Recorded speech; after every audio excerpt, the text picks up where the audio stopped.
Welcome to April's Coffee and Design, hosted at Reactor Studio. How awesome is this space?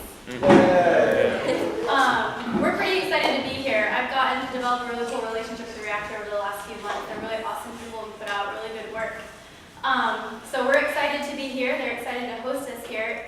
Did anyone attend February's Coffee and Design at Sprint Accelerator around Building and Rand?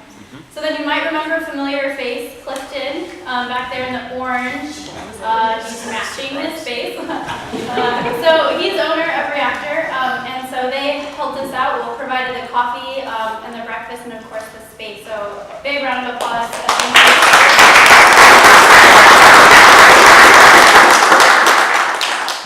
So they do really cool things with the Crossroads community also, with different First Fridays and stuff. So I'm actually going to let Clifton say a couple words about what they do here and how you can see this space more often. Yeah, cool. Thanks everybody for coming. This is awesome. We're pushing the limits of how many people we can get seated in here. So I absolutely love this. This is great. Clifton, thank you for being here. And this is our space. It's sometimes hard to describe, but we are pretty much a full-service design studio anymore. And everything from branding to, we do a lot of print design, really high-end type print stuff. We even do a little bit of website work here and there. And because that's kind of who we are. We've been in business 11 years now, and we've been in this space for a little less than a year. So it's kind of new to us being at Crossroads, but it was a vision of ours to really be down here, to be involved, to be able to host events, gallery shows on First Friday. So speaking of First Friday, we've got this show up right now, which will have the opening for this next First Friday in May. And this is actually being hosted in conjunction with a client of ours named Triple I. This is one of their employees, and he does these incredible illustrations of storybook characters. And funny guys, I won't put you on the spot. And so we have that show this Friday. There's going to be a lot of food and other types of things, beverages maybe, to enjoy. And then we'll also have a First Friday show in June that is going to be absolutely off the hook. Totally unique show for the Crossroads. We can't, if you ask me privately, I might give you the secret of what we're doing, but I can't really totally announce it just yet until after next Friday, but you'll see an announcement about that as soon as we're done with this Friday show. Next time it is going to be totally cool and unique and weird, and we're really excited about that. But that's really our vision for this space, is to be involved in the community, to host events, to grow a great group of designers and people. So that's it. Yeah. Thanks everybody for coming.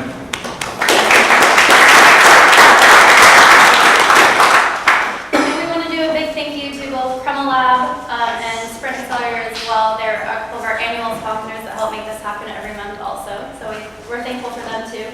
I'm Kelly, this is Rob. We're the organizers of Coffee Design along with Erica, but she's out in Peru right now. I guess that's cooler, I don't know. But, so if you have any questions around anything that we're doing here, how to get involved, just find us, and then you can follow us on Twitter at PC Coffee Design, and then same thing for the Facebook. We also have some swag happening over on this table. There's some reactors, some Kreml Lab, some Coffee and Design stickers, which we're really super excited that we just got this printed. But yeah, so feel free to help yourself to that at the end. And then also, super informal, so keep grabbing muffins and coffee. But we're going to go ahead and get started also. So I'll come over here.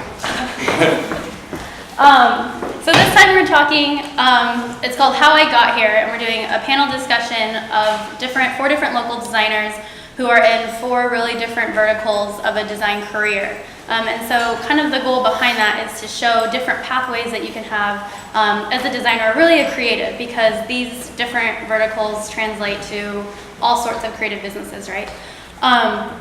So we're lucky to have this super incredible panel of really talented designers up here. So we're gonna go and kind of let them all tell their stories, and then we'll go into the Q&A session. I have a handful of questions prepared, but this is really for you guys. So any questions that you have for any of them or all of them, please don't hesitate, raise your hand, shout it out, whatever. So we'll go for about an hour or so. And we are also live streaming, so anyone who has friends that couldn't make it, you can shoot them the link. I think we're tweeting it, so that's just a side note also. And then we're recording it, so we'll have it available later. But I'm going to do a quick intro, and then we'll go ahead and just move into it.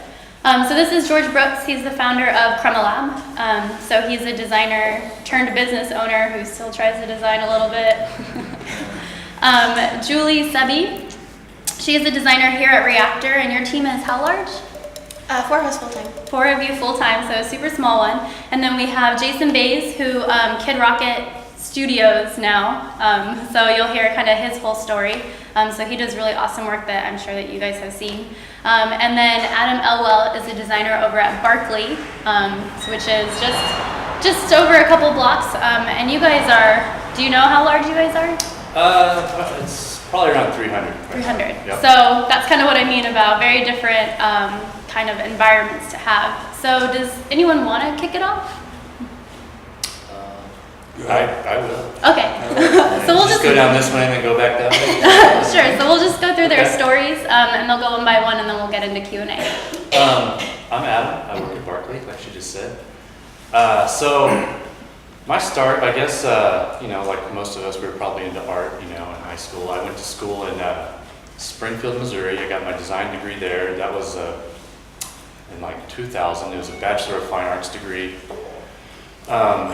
I had some really great professors. It was really like a Eastern European style design education, which was really great because we had a lot of great, from out of town, basically from Poland and Russia. So we had a lot of great professors that all came to Springfield and gave this great, design course.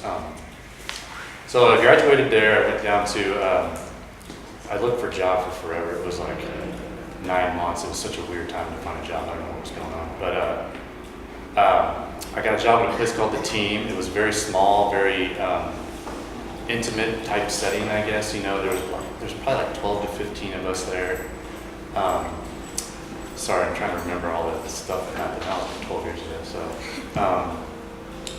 and it was a classic design studio. I mean, they gave me a title of art director, which was kind of weird because I came out as a designer. With a fine arts degree, and then right when I get into it, they give me this art director title, which is really weird. So right off the bat, I was like, art director was kind of synonymous with designer for me, like for my whole career, and it's kind of been that way the whole time. I've kind of been going this designer art director path this whole time. So I started at The Team. I moved up to Kansas City. I got a job at a place called Jeff Howe Marketing, and it was very small too. It was probably like, I say very small now, but it's like 40 people, so it's not that small.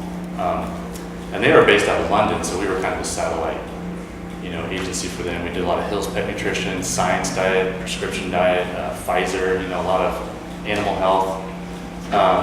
And it was all right. I learned a lot about traditional advertising, like process and working with writers and account service, how account service works with creative teams and things like that. Very traditional agency style, and I got kind of in this rut where I just wanted to find better work. So I kind of went on this search for better projects, better clients, better companies. So I went to Osborne Barr, and they did mostly agriculture. I don't know if you guys have ever heard of Osborne Barr, but they're kind of big. I mean, they're big in St. Louis. There's probably 200 or so employees total there. They do a lot of John Deere, Monsanto. I call it Monsanto, but it's Monsanto. Is it Monsanto? Monsanto, yeah. Okay, Monsanto. That's what we call it. Well, I'm pretty sure it's called that too. Yeah, oh man, they're a horrible company. Anyway, so I was only there for like 9 months because I just didn't really believe in the work I was doing. I was getting to this point where I wanted to work on brands that I believed in. I didn't want to just do it for the money. I didn't want to just get by and just be a job, just be a 9 to 5. I wanted to start working on brands I really believed in. So I went to Two West, which interesting enough, they have an orange kind of motif like this too, so it's very similar. But great company, great little shop. It was like 40, 45 people. They're down, I don't know if you're familiar with them, they're down at Annie's Loft, which is like 26th and Broadway, I think. So worked on Sprint a lot of little projects. We worked on the roastery, did like redesign of all their packaging, a lot of project-based stuff, but we always had Sprint as like this kind of big company that was like 90% of our revenue, so it was a little scary, And So I had the opportunity to interview at a place called Blacktop, where Jason was, at the time. He probably didn't even know I was doing this, but I was interviewing at Blacktop while they were kind of going through the process of getting bought by Barkley. So I was interviewing at Blacktop because these dudes were like, back then, I mean, they were like the cream of the crop, basically designers. They were the best. They had this great reputation for illustration, design, and I really wanted to get back to design, not being as much of an art director as I had been. So I was interviewing there, and they got bought by Barkley. So Barkley then called me and said, would you want to interview for Barkley Blacktop position? I was like, sure. So I wasn't really seeking out a big agency, it just kind of happened to be this moment in time, where I went to Blacktop, and it was a design department. It was a really nice design group. It was a combination of all the Barkley designers, all the Blacktop guys into like this one kind of felt like a super group of designers, and it didn't really work out as much that way, but it was a great time to be there. So and then Blacktop just kind of split off from Barkley. They have kind of their own set of clients, and Barkley kind of has like a little bit of a designer angle in Barkley. It's not really a design department, but we've got a couple designers there, and I'm totally a hybrid. I do art direction, I do photo shoots, I do TV, I do design, but my passion is still for design and trying to do the best design work I can do, especially in a big agency, and that's always been kind of a struggle because I don't think they really necessarily understand design the way a smaller shop might, and there's a lot of layers, a lot of levels. I can talk more about that later, but that's about my story. I guess that kind of leads into your story because he was a Barkley Blacktop guy too, so. Yeah, well, I've been a lifelong Kansas City arts community member. Graduated from the Art Institute in '98. I worked for a Blair company. I was working at Blair Lake for the first .com bust, so that was a fun experience to kind of have right out of the chute. So then went to Bernstein Rain for 5 years, and went to Blacktop for 5 years, and then Barkley Blacktop. So edged into Barkley, and then Fire Engine Design. I helped start up Fire Engine Design. I was there for a couple years, so it's about 15 years of just about the perfect map of Kansas City advertising. Did you do Bernstein Rain, Barkley, and then Fire Engine? Yeah, it was Bernstein Rain, Blacktop, then went with Blacktop to Barkley, then helped start up Fire Engine. And Fire Engine is a sub of Bernstein Rain, right? Yeah, so, which all that means is that Kansas City is such a small town that no matter how far or how you go, your paths are gonna overlap with everybody. So it's like, I went to school with Clifton. I've known Adam for a long time, and George. So it's like, it's that great kind of small town mentality where it's like, you can always kind of call on somebody, or, I mean, the only time I ever went without a job was literally for an hour and a half one afternoon. It's like, this one didn't work out. We had our differences. I had my stuff in my car. I went and ate a hamburger at Town Topic, and then went and unloaded my stuff into my new office. So it's just I remember that. Yeah, it's just that I'm from a small town, so it's like you always try and be nice and do unto others and all that, because you're going to meet them again, and your next opportunity might be held in their hand, where it's like, wow, yeah, shouldn't have been a dick. Yep. That's just, and then went from there to, I wanted to progress out to do freelance. So I wanted to just have a little bit more control and just give it a try. For at this point, after 15 years in advertising and paychecks and all that, I want to try just to be a little more self-reliant, do something different. And freelance it's been an interesting experience. Not always great. It's not a comfortable lifestyle. There's always just a little bit of anxiety. So it's kind of the agency and working for someone, employee is more like a car, and then the freelance is kind of like riding a motorcycle. This one might be really fun, but man, you're always just so close to just eating it. But it's been a lot of fun, and then that opened up a lot of opportunity where I could work on some of the other things I've been working on, was doing like children's books and developing stories and characters, and in the midst of doing freelance, that opened up some time where I could partner up, and we developed an interactive iPad app called Kung Fu Robot. And so that went on too. I mean, it's got like, I think it had 155,000 downloads yesterday whenever I checked it out. We pushed out volume 2. I partnered up with Propaganda 3, who's owned by Cello, who was my boss at Blair Lake way back. So then we partnered up to form Kid Rocket Studios to do like children's entertainment and property development. So we can develop like characters and stories to push out into different mediums. So we're still defining it as we go, but that's where I am now, still wearing lots of hats, and the schedules are not standardized, so losing lots of sleep. So it's, and with the freelance, what I found with the freelance, especially from Kansas City, since there's so many designers, I don't think we realize how many designers and how many creative people we have in this town, which makes it really rough for a freelancer trying to get work from Kansas City. So I branched out and been getting more work from out of town, because you take a look, like if we took some of the designers we had here and go to any other town in the United States, you could rule that town. I mean, I've worked for agencies in DC that couldn't find art directors and designers. Even New York, they were having a hard time just finding designers, you know, illustrator-based designers and good, solid designers. I mean, it was just amazing. I think back to whenever I was in Blacktop, where it was like probably the single strongest collection of designers and illustrators I'd ever worked with, where it was just, I mean, there was a lot of horsepower in that group and a lot of experience. It's like, man, that group could have went to any town and just cleaned up and grown to 10 times its size. I mean, a lot of work for agencies out of Denver, and even, weirdly enough, agencies out of Anchorage, Alaska, which was a friend of a friend. But, you know, you think, Alaska, but there's a huge agency in Alaska that has a hard time staffing up, and they do a lot of telecom, McDonald's co-op and everything like that. And they sent me a creative brief one time. They asked, and one example, and then I laid out the entire branding standards for University of Fairbanks, Alaska in 2 weeks, and they paid net 15, and that's, you know, that's when your standards start to fluctuate based on the net 15. It's like you're kind of down here. It's like, yeah, I'll do it. Net 30, oh no. Net 60, it's like, no, I'd lose my house by then. So, so yeah, so that kind of brings back to here. So. All right, well, I'm Julie. I'm kind of the newbie here. I haven't been around too long. I went to K-State and studied design and graduated in 2012.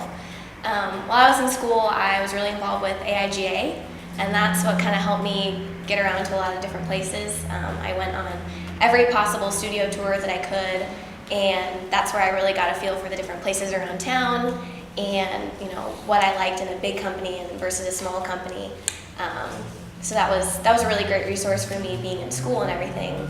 And I also had the opportunity to intern at Liquid 9 down the street, which was totally amazing. That was a great place to be and really fun environment. So that was a good experience, and AIJ kind of helped me with that as well. And then after that, obviously it was kind of time to find a job after graduation. And AIJ also helped with that. When I was looking for a job, I turned to their job board right away because I knew that would be a reliable source.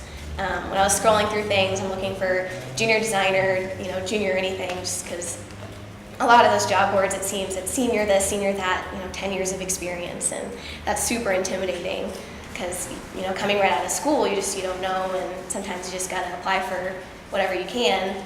And so scrolling through everything, I see this one that says seeking designer of champions, which they're laughing back there. So I was like, well, this is different. That doesn't say junior or anything. So I clicked on it just for fun, and it seemed pretty standard. You know, reading through, it was like, need your portfolio, need your resume, and you know, your interpretation of the ultimate taco. And I like reread it. I'm like, wait, what? And there was no directions, no limitations, specs, anything. You know, coming right out of class, I'm thinking like, okay, what size does it need to be? What medium do I have to use? But there was no directions whatsoever. And I honestly just kind of sat on it for a while because I didn't know what to do with it, and it was really intimidating to me. And so I kind of just waited, and then finally I was like, you know what, I got to do this. I'm not doing anything else right now. I don't have a job. I should probably put some time into this. And so I made this super weird poster for a bacon and mac and cheese taco, which I thought either they'll think it's hilarious and super weird and they'll love it, or they're going to be creeped out and never talk to me again. It's So always the line. yeah, it's a fine line. And so it worked out. I guess that kind of showed some personality, and I think that's honestly one of the biggest things I've picked up from working in a small space. When we're talking to interns and anybody interested in Reactor, I mean, working with just a small group of people, you really have to have the right personality to fit there. And a lot of that comes too from, when you're looking at jobs and looking at opportunities, do you fit that personality? You have to do a lot of research and see, will I actually fit in there? Because you wouldn't want to put yourself in a position that, makes both parties really awkward if you just don't click with them. So I think that's something that I've definitely learned from working here and all the experiences that I've had. And same with Liquid Nine, like they're a medium-sized place as well, and kind of had a similar experience there with, working closely with people and just piling in the car, going to lunch, and it's just a really different experience. But yeah, so I've been here for almost 2 years, but it's been good so far. Oh, hi. I'm George. I own Criminal Lab, or co-own Criminal Lab. So how did I get my start? I got married when I was 20. Is that right? 20? Yeah, I couldn't legally drink. Yeah, I was in school at Emporia State, of all places. Actually, they have a really great art program there, and was doing art. I think you said, kind of all the kids that played in art in high school and kind of went on to do go to school for that. Went for 2 years. My wife was in the nursing program there, and we were stupid, broke college kids, and I bought a house for some reason. And so actually ended up dropping out of school. I don't recommend that necessarily, but it was 2 years into it, and I dropped out of school while my wife finished her degree. And my plan was always to go back. Actually, I wanted to go back to an art institute, and I thought, this would be great.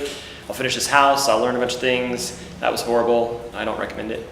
And then we sold the house right after Jessie, my wife, graduated, and we were kind of ready to get out of Emporia. And so I have been my business partner now, but a good friend at the time, Dan.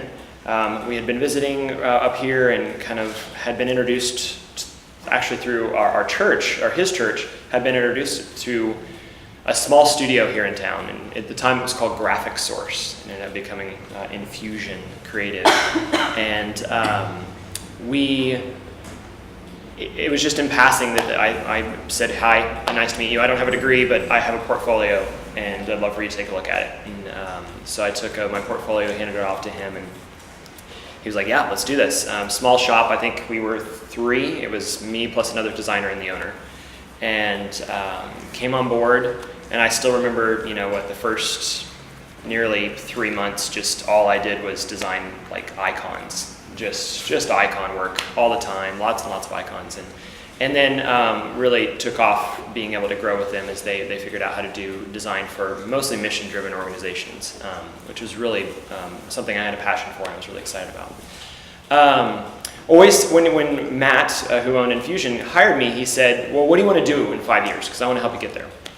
I said, well, I want your job. I want my own shop. And he was like, all right, cool, let's do it. Let's see what we can do to help you learn. And that was a big piece for me. Well, 2 years into that,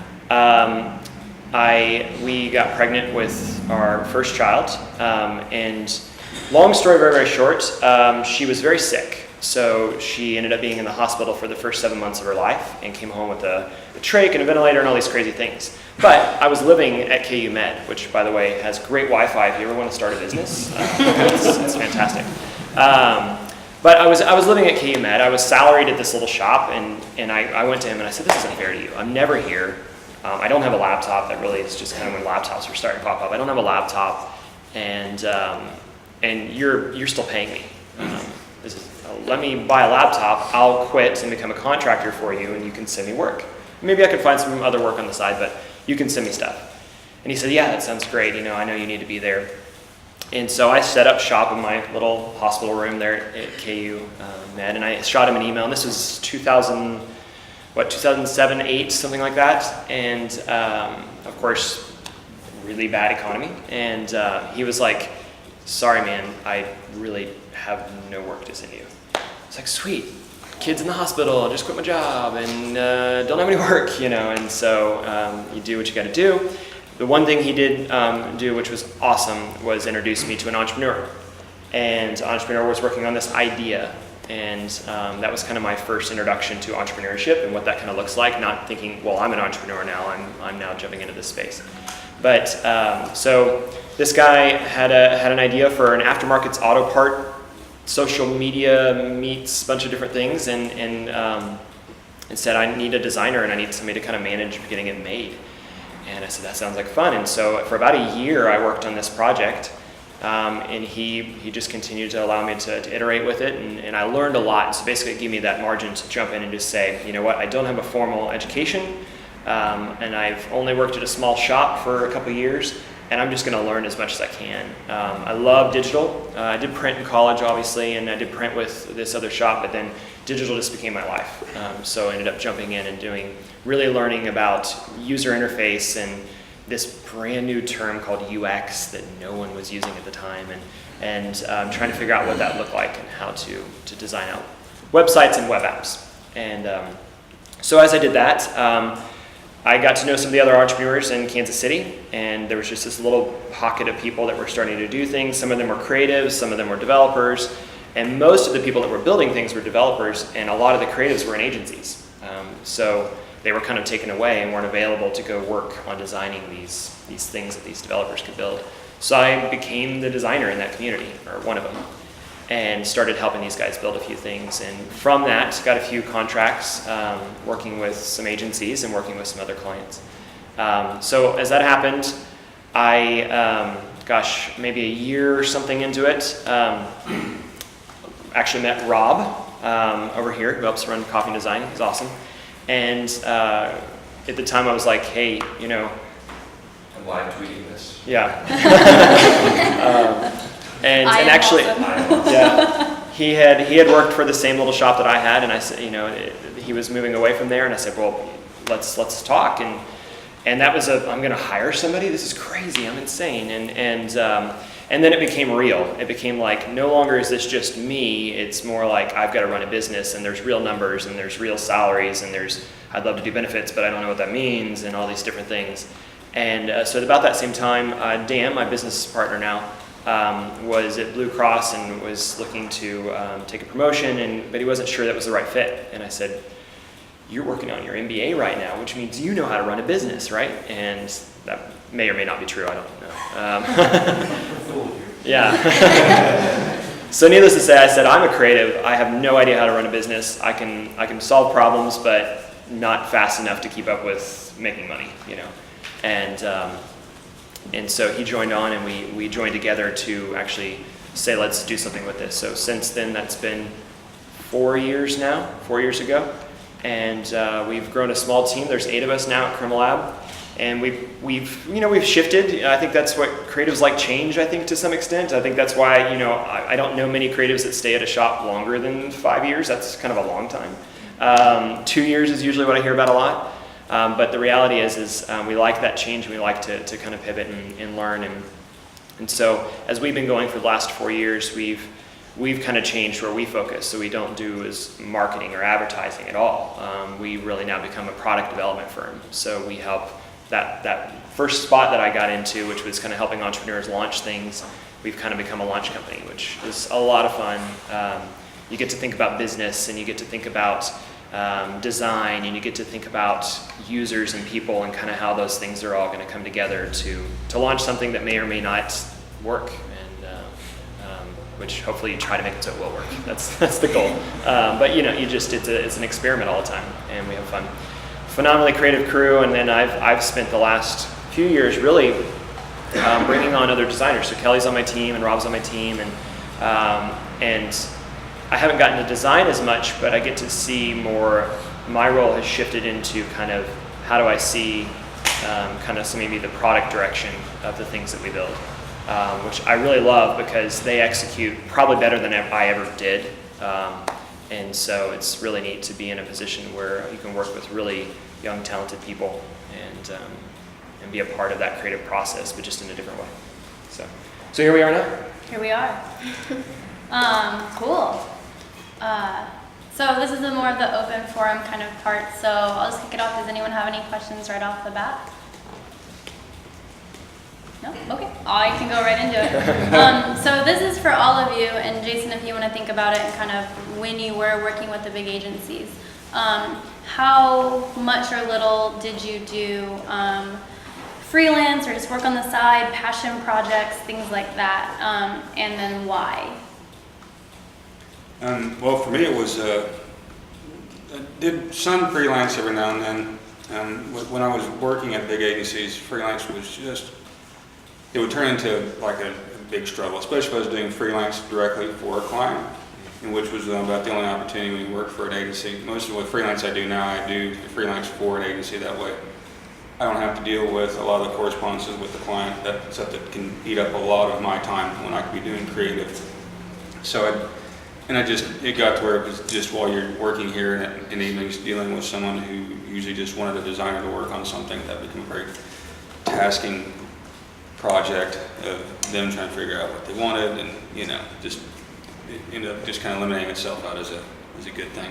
But a lot of other projects became pretty necessary. In fact, the children's book that we published and actually started about 10 years ago while working at Bernstein Ray, just as a fun, and it was just a fun side project of just kind of a creative release of just experimenting, having fun, all those things you say to yourself when you're sitting in a cubicle that you can't hardly say out loud, and just also just kind of a fun release of just making. I was having my second child had come along by that time, and so it was just kind of creating that dialogue with kids and making kids laugh. So it was, it was kind of that thing to kind of balance it out. So I kind of had to have.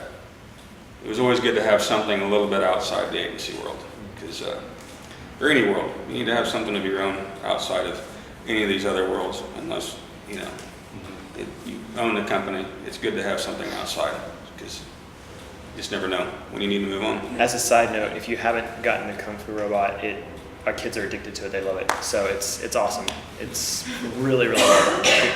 I love it.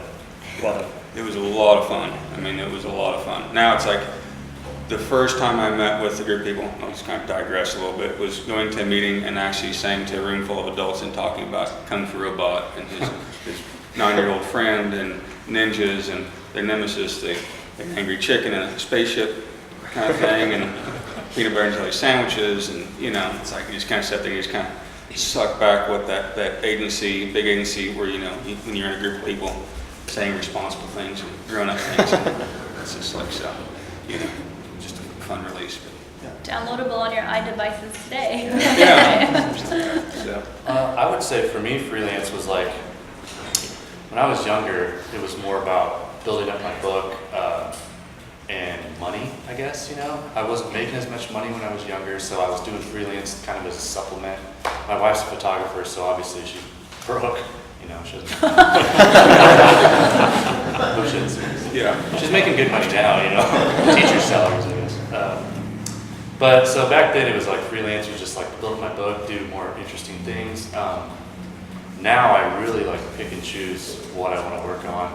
It's got to be something I really believe in. It's got to be really good people, or it's got to be a pro bono thing that I really believe in, where I'll dedicate my time to it and not get paid. So now it's really never about money. It's always about doing really great work. And it's not even about building my portfolio either, because it's just about spreading better design out there, I think. And a good example is this new whiskey bar that's opening in Westport called Julep, and I just did all the branding and design and stuff for them. And they're just friends of mine, and they knew that I was a designer, and they didn't, have a whole lot of money. So I just took it on, and I spent probably way too much time on it, but it's been an incredible experience, and it's an incredible place. And I feel like the design was really like my design. It wasn't like going through layers of other people that were like commenting. It wasn't going through account service. They trusted me to do my job, and that was a really great experience. And that sounds weird, because in big agencies, a lot of times you don't get a lot of trust, doing your job right. You got people weighing in right and left, you got account service, client, all these people weighing in on what you're creating. But doing that Julep project was really nice because I did it, I would send it to them, they would say, that looks amazing, print it, and I'd be like, okay, shit, let's print this. I mean, are you sure? I was always like, are you sure it's okay? Okay. But that's kind of my approach to freelance, I guess. You're not I don't do fired. I don't do a lot of freelance on the side from freelance is like, oh, cool, work for the company. So, And- yeah, or passion projects, so I mean, consider HQ. Yeah, so being in the design meets entrepreneur space, rather than thinking about necessarily only the brand piece of it, what I'm oftentimes thinking about is like, what's the product we're going to build that we can scale and kind of do something with, and so it's just a little different. Still the same problems to solve, which I really love, and so there's a few projects that really didn't fit in the core of what Crimilab does, and from a financial point wouldn't make sense for the project that was going on, and so I've done some design on the side, and actually I really love doing that. It keeps me touching design, which is something I started to get nervous about, a couple years ago. Dan and I had some discussions about, you're doing less and less design, is that what you want? And part of me was going, yeah, I love kind of this new role that I'm stepping into, and then a part of me was like, I'm gonna lose doing design, like it's terrifying. I love to create, and so I always said, well, I'm creating a company now, and that's true, but there is something different about just you being alone with your materials and with your computer or your pencil and your paper and just creating, and then being able to present that back to somebody and knowing that it was your work that you presented to them. Not necessarily your team's work, which I'm very proud of, but it was something that I created. And so I really enjoyed that, being able to step out and work on some little side, kind of, like you said, passion projects. So Sitter HQ is one that we're working on right now that is, it's weird how your mind shifts, and that the things I would have thought about doing in college are totally different than things I think about doing now. Children's books and stuff like that sounds really cool, because I've got 3 little girls now, so awesome. And so Sitter HQ is the same thing. It's finding good caretakers for your kids while, when you can't take care of them. And so that's just this funny thing of the things you think about at different stages in life. But I'm pretty picky about what I want to work on outside of work. I think maybe I'm still like short enough after school mode where it's like anything after work feels like homework. I just don't want to deal with it. So I'm pretty picky, but I get to actually do I feel like we do a lot of weird, fun things just for our full-time work job. Like yesterday, we were photoshopping a Sharknado out there because it was raining so hard. And just doing weird things like that, even just at work with coworkers and stuff, that's been really fun. You And build that back to the client. over lunch. That's big agency mentality right there. where's that? What'd you build out? But yeah, at home, I just do a lot of, like I say, probably passion projects. Like I've been working on a friend's wedding invite, things like that I can get my heart into and really want to work on it, because otherwise I'm just not feeling it. Or I've done a little bit, something that I like to do outside of it. Like I really loved illustration when I was in school, and that's something I don't get to do a ton of now. With my current job, I kind of miss painting and doing stuff like that. So I did a project like that this winter and made it as a gift for a friend. So that was actually really fun. So it's hard to make time for stuff like that though. So it's fun. So Cliff didn't cover your ears, but this is for Julie and Adam. So, George and Jason have both launched their own businesses, kind of by choice, kind of by default. But is there any desire for either of you to, at some point, kind of start your own small business or a creative thing, whether it's just you yourself or kind of hiring some people on, but do you ever see yourself going to that setting?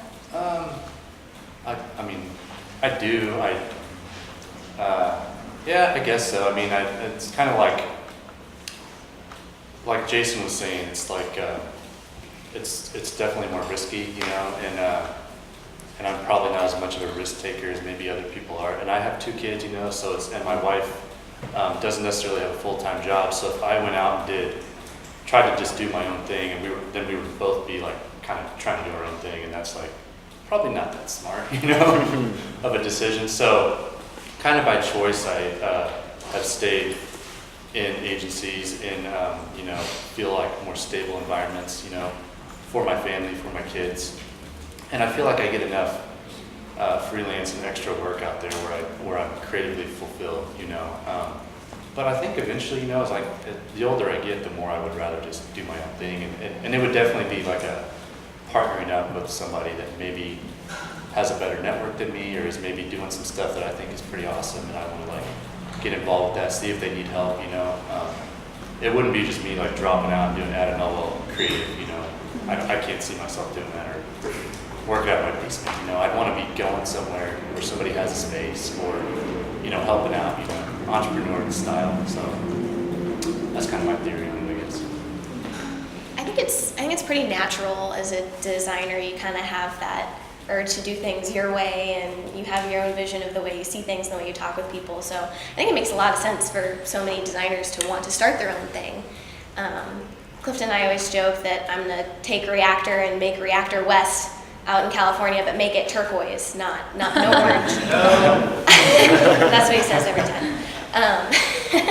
But I don't know, like I said, I think it makes a lot of sense for people to kind of want to start their own thing. I'm still pretty new.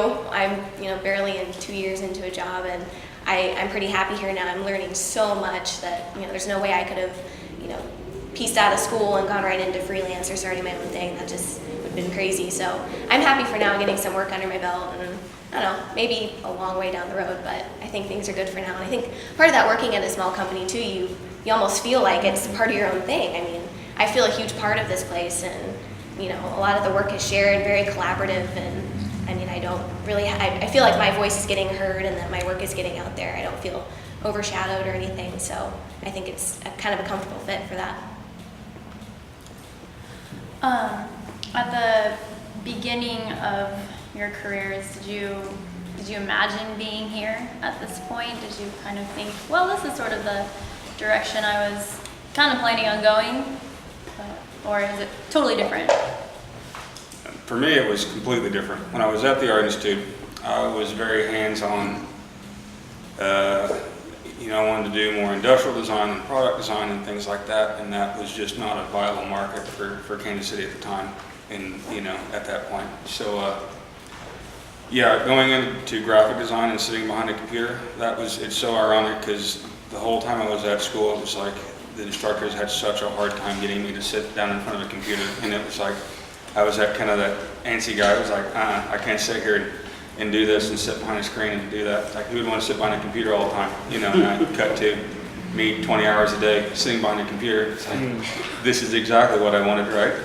So I kind of progressed really a lot out of necessity and a lot of just acclimating to finding, I had pretty good inclination for graphic design and taking that kind of that tactile sense and that hands-on stuff into design, which for a while was kind of hard to get out there, but now it's slowly coming back, where there's just a nice tactile sense to hand-done typography and illustration. And it's so refreshing now and intimidating. But yeah, it was a weird kind of progression. So yes and no. This is exactly where I wanted to end up.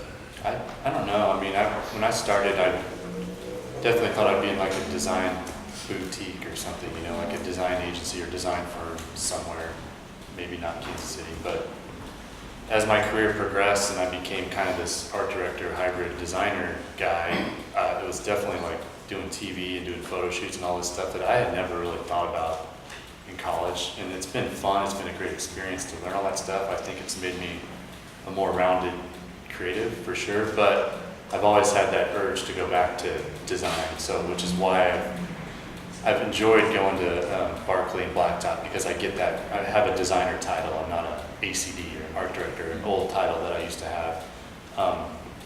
So I feel like now I'm kind of where I imagined I could have been, but it took a kind of a weird path through art direction and a lot of different agencies, B2B and stuff like that. So I feel like I'm kind of there, pretty close. I'm pretty close. I mean, since being, a kid, it was always, what do you want to be when you grow up? And it was, I want to be a designer, and I want to be surrounded by really creative people. And I'm in a room of phenomenally creative people now, and I'm effectively a designer. So that's pretty much achieved, but not like completely. So like that's the thing is like I do say that I'm literally have my dream job right now of owning my own studio and you know, kind of being able to really solve big problems and have fun figuring things out. And at the same time, I know that like there's so much more I want to do, right? So that's only just the start of it. You know, 4 years into it, as far as owning my own place, and so it's really exciting to think about where that could go now. And so that dream just kind of morphs a little bit into where can it grow as a company, or where can it grow as a product, or as a you know, talent, or whatever that is. And you know, excited to see who else comes into that picture, because as we grow as a company, like what are the, you know, got to know Kelly and got to know Rob and Matt and Ross and Michael and all these guys back at the office, and it's just this cool things to really form relationships. And I think that's probably my favorite part of like just this culture. And I think you mentioned that it's a small town, and like the fact that if you're talking at Mildred's coffee shop, you have to be really careful what you say, you know, like probably your next employer or your competitor or something like that is sitting right next to you, you know. And so, I mean, in a kind of a fun way, I mean, there's just these great relationships that happen. Crossroads has obviously come into its own in that right, and you're seeing so much more collaboration. The fact that multiple agencies will come out to an event like this, or you know, just seeing more of that happening together. And so I'm excited to see where that goes, but not there yet, I guess. Is there anything you guys would have done differently? I would have tried to have done the freelance route or been self-sufficient earlier, you know, but fear kind of kept pulling me back in, and the paycheck was kind of, you know, wanting that consistent paycheck, and, you know, and not that it's a bad thing. I wish I would have tried to learn to be a little more self-reliant a little earlier, you know, would have taken out some of the fear and the edge out of some of the decisions and the progression from one agency to the next, or just desperately trying to get a job and not really taking time to do something on my own. You know, I think it probably would have made me a better designer and probably a better employee at times, you know. So yeah, I kind of wish I would have tried sooner. Whether I would have stuck with it, you know, until now, who knows, but it would have been interesting.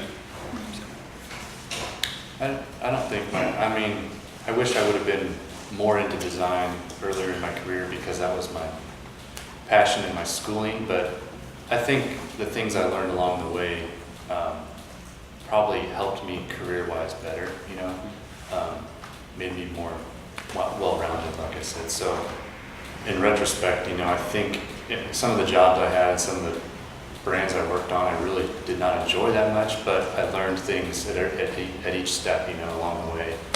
And what I really learned was that I really wanted to just be a designer, you know, and be that design guy again and get back into it. So I don't think I would change too much. No, it's been a fun ride.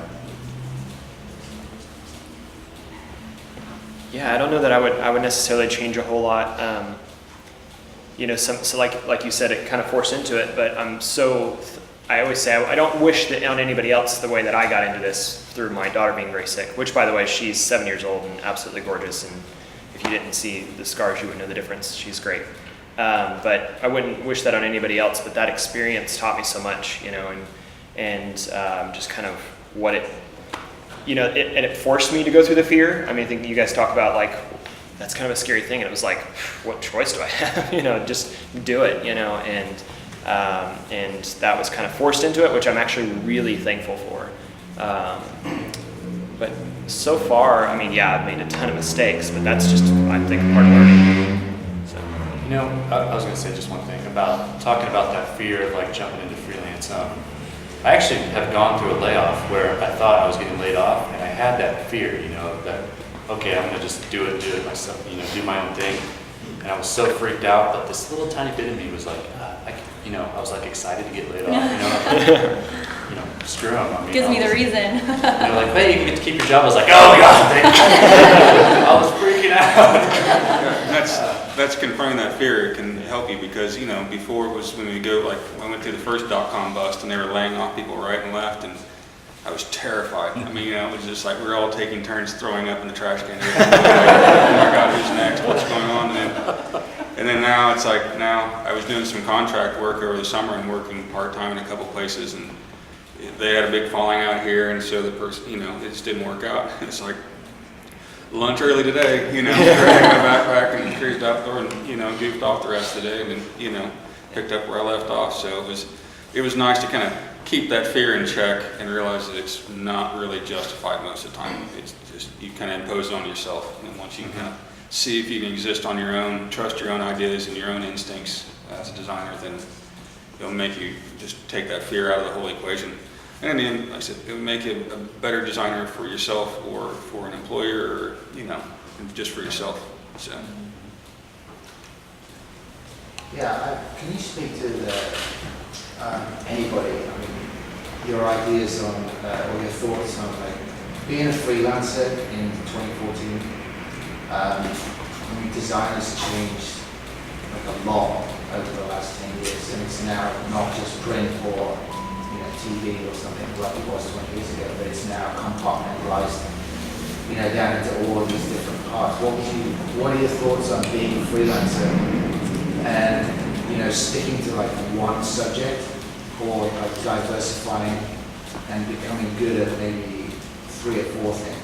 You know? For me, I think right now the fantastic thing that we have as freelancers is just we have the tools to create such a huge network. I mean, you know, you get on all these kind of social-based designer platform or sites with Dribbble and Behance, and, you know, where you're sitting there and correspond and bounce things off of a calligrapher in Russia, and then, you know, an interface designer in Italy.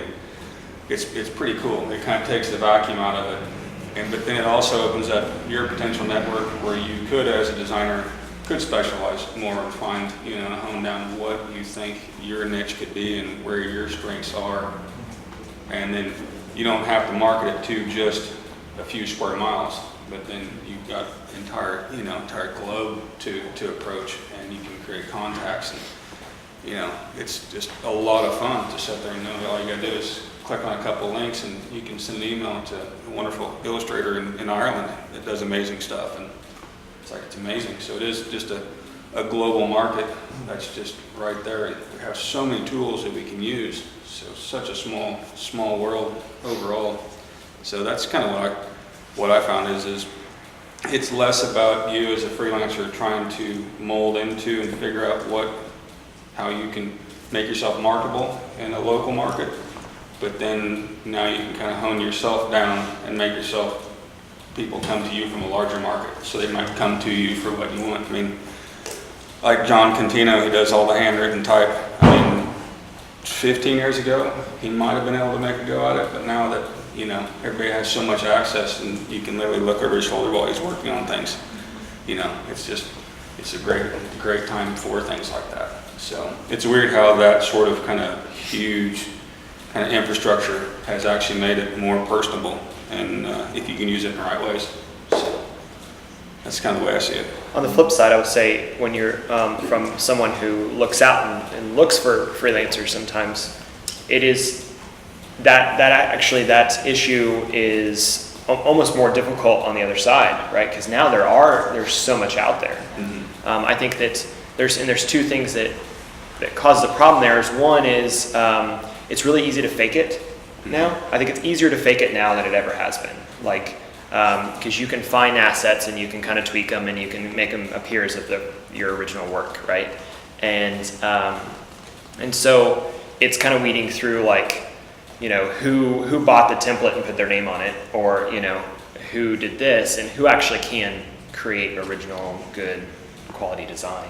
And so from finding those really talented people sometimes is difficult, but I think, like you said, the social networks help a lot with that. And then it's really just about taking the time to engage with people. We talk about all the time at Chromolab that the reality is we're in the business of people. We just happen to do design and digital, you know? And so really it's about people, and it's about building relationship with people, whether they're in Italy or Ireland, which would be awesome, by the way, or, you know, here in Kansas City. So if you know them, you can get a sense of that. When you're just looking at the massive design work that now the internet like splashes everywhere, sometimes it's hard to weed through what's real and what's not, and what's original and what's just, you know, copy. Did you have a question? Yeah, I was just curious, like, what kept you guys in Kansas City? Because you guys are like good enough to probably go anywhere. So, like, what made you fall in love with Kansas City? Like, staying here as a designer. Well, I mean, I have a lot of family here, so I grew up here, so the last 5 or 6 years now that downtown and Crossroads and everything is really like coming to life, I really feel more connected to this city than I probably ever have. You know, I grew up in the suburbs, so it was like scary to come down here. Nobody's coming down here. Nobody did come down. Nobody came down here. I mean, so I love telling people I work downtown and being down here and seeing all this stuff happening. And now I can't imagine going anywhere else. I think it's just big enough of a city to where it is like still feels personal and local. And if I went anywhere bigger, I'd almost feel lost, you know, sort of in the shuffle maybe. But here you got that network and you're like, it's just so familiar to me now, you know, so. For me, it means cost of living, because growing up, we moved a lot. So we lived in, you know, in New York and a lot of different places. So, you know, for here, Kansas City is a great place to have a family. I mean, and it's so affordable to live here. But, you know, I would always think about leaving, but then I would have friends that would have left, because even when I graduated from the Art Institute in the 90s, it was like everybody would kind of head to New York and LA. And then in a few years, they kind of came back because they realized that just as much was going on here as there was in New York and LA. It's just, we don't talk about it as much here. That's the truth. I think that's Kansas City's most crippling aspect is we don't, as Midwesterners, we don't talk about ourselves enough. You know, I don't think we don't need to be to an arrogant point, but we don't really glorify what we have here as a creative resource, you know, and how cool this. I mean, I got friends that moved to Austin, and then now they're moving back because Austin got so cool that now they can't afford to live there. So now there's like this mass exodus of all the people that made Austin weird. It's just been gentrified to the point Now they're where just normal. yeah. There's so many weird people, it's normal. Well, that was what was funny is that, you know, in Austin, if you go to Austin felt like Midtown in the 90s whenever I was at the Art Institute, you know, kind of had that kind of weirdness and that kind of cool, you know, fun idiosyncrasies to it. But yeah, it's just Kansas City's a nice, comfortable pace to have, and you know. Riot free. What's that? Riot free. Oh yeah. I mean, you'd be almost careful how long you want to walk through the Crossroads to go to lunch, because I've, you know, gone to YJ's for lunch and it's taken me 2.5 hours just to walk there and back, because one day I ran into 6 people I knew. Yeah. Yeah, one day I was walking by YJ's and this bearded dude was in the window flipping me off.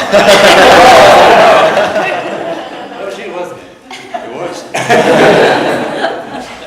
just kept walking. I did that to everybody though. Yeah. He's just a statue of. Yeah, that was what I did that day. Yeah.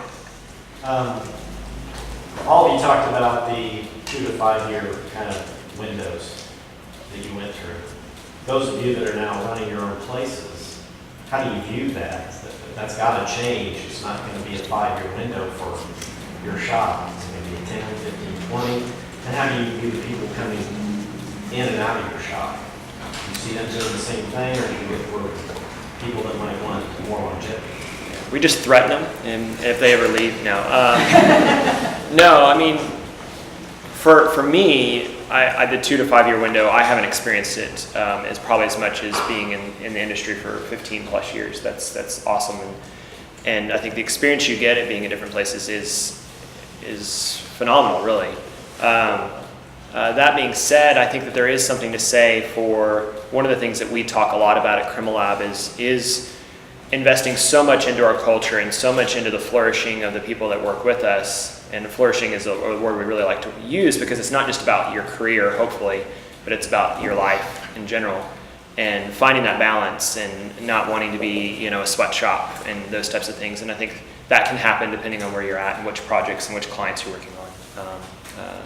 I think that's something that's probably under talked about. We hear a lot about the abuse that gets, abuse, that sounds like such an extreme word.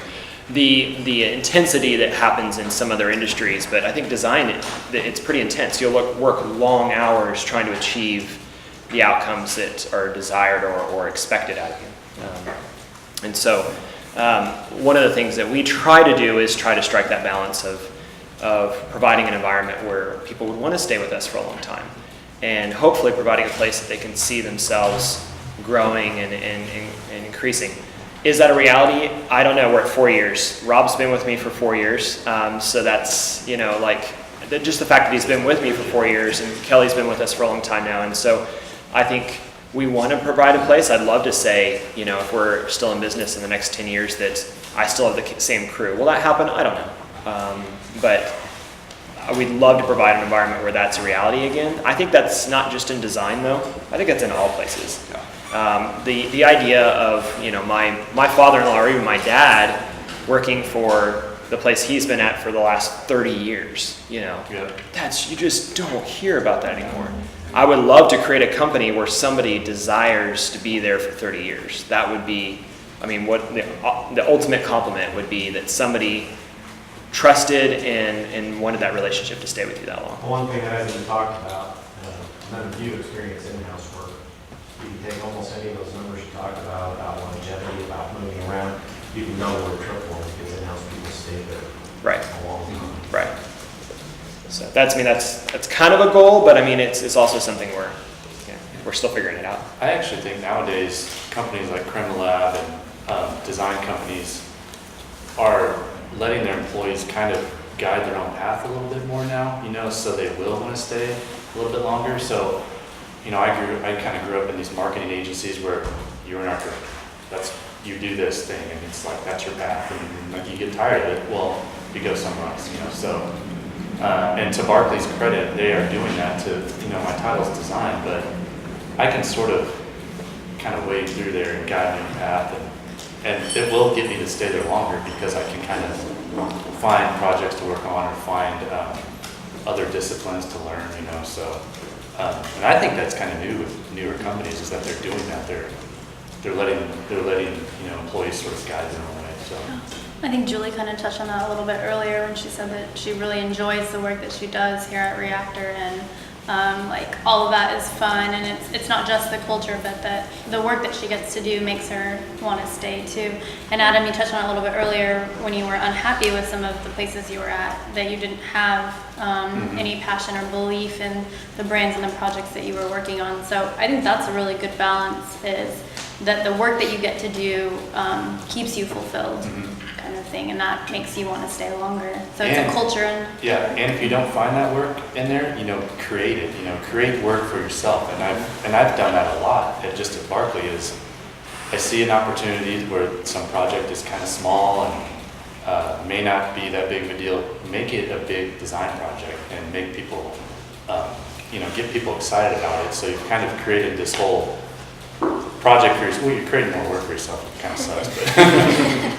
But it's for a good cause, It's like let's pick this one thing and let's make it a big design project and go at it and do it. They're pretty cool with doing that sort of stuff if you can build. And I think designers, it's the status quo, because I think a lot of the agencies, you get into serving a certain role on a certain client where, a few times where it was like you're doing that same work, it was great to have that kind of comfort zone where you felt comfortable and you feel like you got a good anchored in spot, but then 3, 4, 5 years of doing the same thing, and you really start to feel like you're getting caged in, and it starts to threaten what you thought you were going to be doing. So then that comfort starts to turn into a little bit of a rut, but then the employer might kind of expect you to fill that role from there on. So it starts to get where it's like balancing out those habits of what's comfort and then what's just kind of there holding you back. So yeah. I want to ask kind of a more selfish question to you guys, is with coffee and design and some more groups, particularly around Kansas City, but across the world too, emerging that are a little bit more design focused, that didn't necessarily exist, again, particularly around Kansas City 3, 5, 10, 15 years ago. What are some of the things that those groups can do to help foster a really good and connected and collaborative design community and keep design important to the visibility around the community and just things like that? What are some of the things that those groups can do?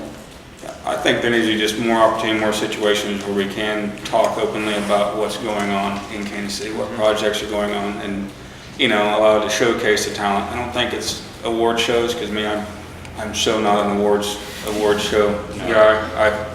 I've gone to 2 in 15 years and left there just miserable. So Drunk. yeah, just even when I won, it was like, oh, I can't ever do that again. You know, it's like the banquets and all the kind of ceremony. It's like the Yeah. because at the time, you know, I was at the Art Institute, we kind of had, when First Fridays was the first Friday in September, and that was the only time, and, you know, it was absolute insanity, but man, it was so fun, because it was just kind of like the arts community just kind of colliding down here in the crossroads, when it was just down by, you know, where the Dolphin used to be and Lee Bocas is now, and it was just a blast. But yeah, I think there seems to be more informal settings, and more settings where the creative community can be talking about what they have going on and the talent that's here, and showcasing that talent. And, you know, when you look at some of the people we have in Kansas City and around Kansas City, it's pretty incredible, you know, and we just don't give ourselves enough credit, enough opportunity to brag about it. So. Any other thoughts? Or that you wish you had or anything?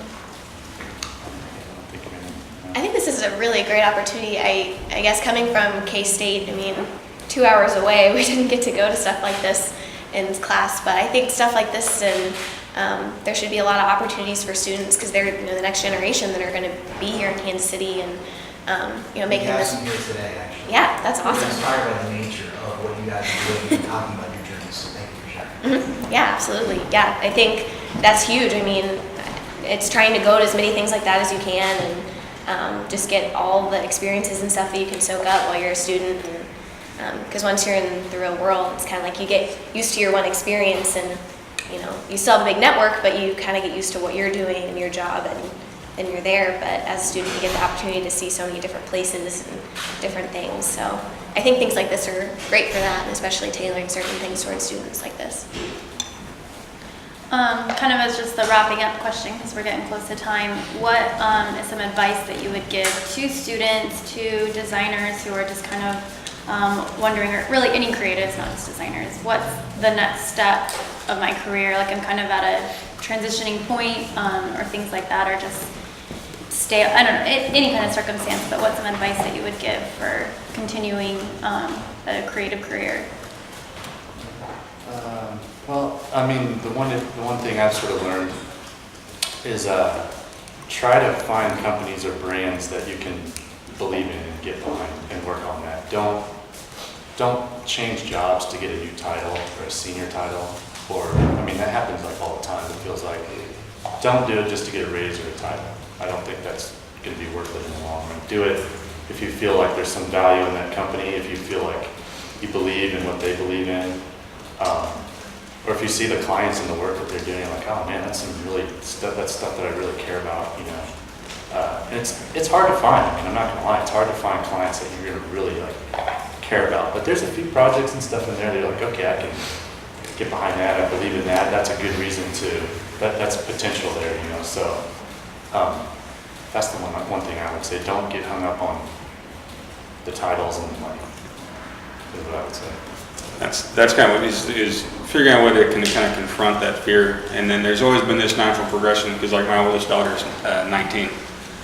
And it was always this thing where we've been dealing with, where it's like that natural progression. It's like, well, I graduated from school, now I have to find a job. And it's like, well, you know, you can, if you feel like you're equipped to find that job, you're going to be happy at it. If it just starts to become this fear and desperation thing, then the path is going to start to feel unnatural, and you'll start to lose where you're at. So it's like, a lot of times the thing I advise most young people is just slow down and relax just a little bit. You know, allow yourself to exist, and you know, not get in too big of a hurry. It's, you know, find that job to show up every day isn't the end all be all. You know, you have to be happy with where you're at creatively to move into those spots, and then just progressing. I found that having something personal either on the side, just kind of something you're working on that you can kind of put yourself in.